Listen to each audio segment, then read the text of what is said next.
చేసి తీరుతాం అధ్యక్ష. సార్ ముఖ్యమంత్రి గారు చాలాసార్లు బయట మాట్లాడుతుంటారు అధ్యక్ష. ఎంతసేపు ఛాయ్ తాగే లోపల అయిపోతాయి కొన్ని అన్ని నిర్ణయాలు అనుకుంటే అని చెప్తారు అధ్యక్ష. నిజానికి అధ్యక్ష ఇది ఎట్లాంటి సమస్య అంటే మనం ఇక్కడ ఇంకో 10 రోజులు చర్చ చేసినా ఇక్కడ తెగదు.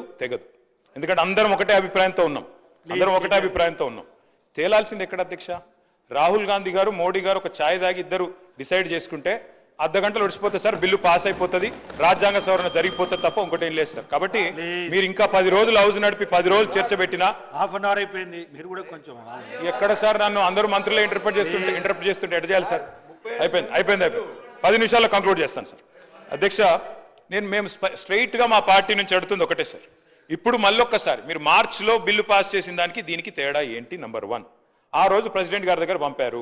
మరి ప్రెసిడెంట్ గారు ఇంకా సంతకం పెట్టకుండానే మళ్ళీ పంపడం వల్ల మళ్ళీ చేయడం వల్ల ఎట్లా దీనికి రిలీఫ్ వస్తుంది? Number 1 question sir. తర్వాత చెప్పండి సార్, వాళ్ళు మళ్ళీ మంత్రులు ఊరికే ఇంటర్వ్యూ కాకుండా చూసుకోండి మీరు. తర్వాత రిప్లై వల్ల వారు చెప్పమనండి.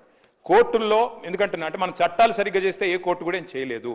మన చట్టాల్లో లొసుగులు ఉంటేనే కోర్టు అయినా ఇంకోటైనా కాన్స్టిట్యూషన్కి అనుగుణంగా లేకపోతేనే కోర్టు ఇంటర్వ్యూన్ అవుతుంది తప్ప కోర్టుకు పోవద్దు అనే మాట మాత్రం కరెక్ట్ కాదు. ఎందుకంటే ఎవరైనా సరే కోర్టుకు ఎప్పుడు పోతారు?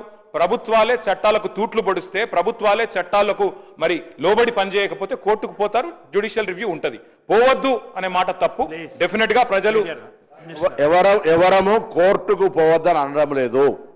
మేము ఆ న్యాయస్థానాల పట్ల గౌరవం ఉంది, కానీ మీ మాటలు కోర్టుకు పోవాలే అని